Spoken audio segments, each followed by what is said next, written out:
ამ წუთებში გენერალურ პროკურატურაში განცხადებას აკეთებენ, რასაც პირდაპირ ეთერში გთავაზობთ. მოქალაქეთა კუთვნილი დიდი ოდენობით თანხების მოტყუებით დაუფლების ფაქტზე დაკავებულია 4 პირი, ხოლო სისხლის სამართლებრივი დევნა დაწყებულია 1 პირის მიმართ.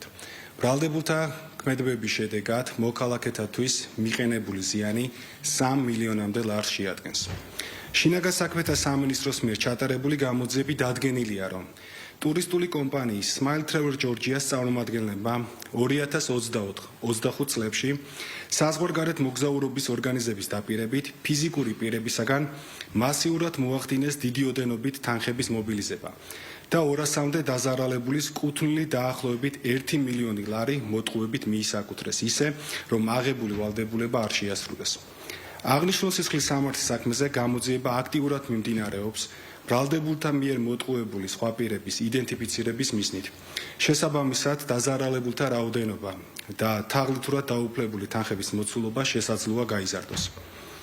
ასევე თაღლითობის წინააღმდეგ ბრძოლის სამმართველოს მიერ შინაგან საქმეთა სამინისტროს შესაბამის დანაყოფთან ერთად გამოვლენილია კონკრეტული იურიდიული პირის 100%-იან წილზე ქონებრივი უფლების მოტყუებით დაუფლების ფაქტი.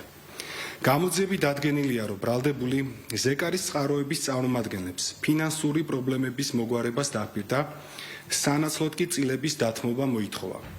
დობის მოსაპოვებლად ბრალდებულმა თავის მხრივ სხვა დაზარალებულისაგან მოტყუებით დაუფლებული დიდი ოდენობით თანხიდან ნაწილობრივ დაფარა კომპანიის საბანკო დავალიანება და პარტნიორებს 100%-იანი წილის გადაფორმება მოსთხოვა.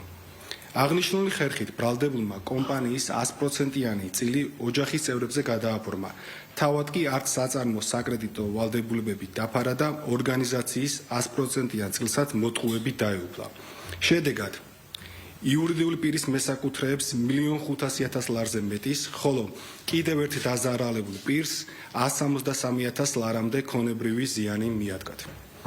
ასევე თაღლითობის წინააღმდეგ ბრძოლის სამმართველოს მიერ კიდევ ერთ სისხლის სამართლის საქმეზე გამოძიები დადგიდა, რომ ბრალდებულებმა დიდი ოდენობით თანხების მოტყუებით დაუფლების მიზნით დაზარალებულს გაუფორმეს ეგრეთ წოდებითი მოჩვენებითი ხელშეკრულება სამშენებლო სამუშაოების წარმოების შესახებ.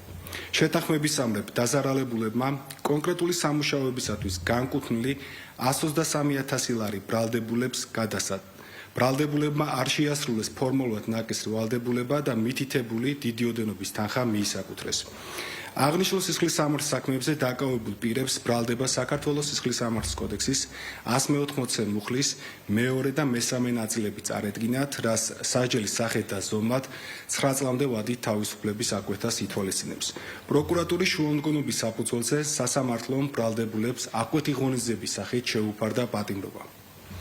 როგორც საზოგადოებისათვის ცნობილია, თბილისის პროკურატურაში შეიქმნა თაღლითობის სისხლის სამართლის საქმეებზე საპროცესო ხელმძღვანელობის სამმართველო.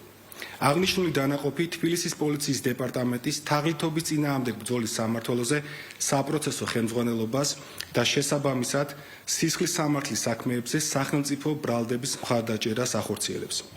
აქვე ხაზგასმით აღვნიშნათ, რომ თაღლითობის საქმეების ეფექტიანი გამოძიების უზრუნველყოფა საქართველოს პროკურატურის ერთ-ერთ მთავარ პრიორიტეტს წარმოადგენს და მსგავსი კატეგორიის დანაშაულებზე გატარდება მკაცრი სისხლის სამართლის პოლიტიკა დაზარალებულთა კანონიერი ინტერესების დაცვის მიზნით. გმადლობთ ყურადღებისთვის. თქვენ პირდაპირ ეთერში უსმენთ გენერალურ პროკურატურაში გამართულ ბრიფინგს, სადაც ცნობილი გახდა, რომ დიდი ოდენობით თანხების მითვისების ფაქტზე 4 პირია დაკავებული.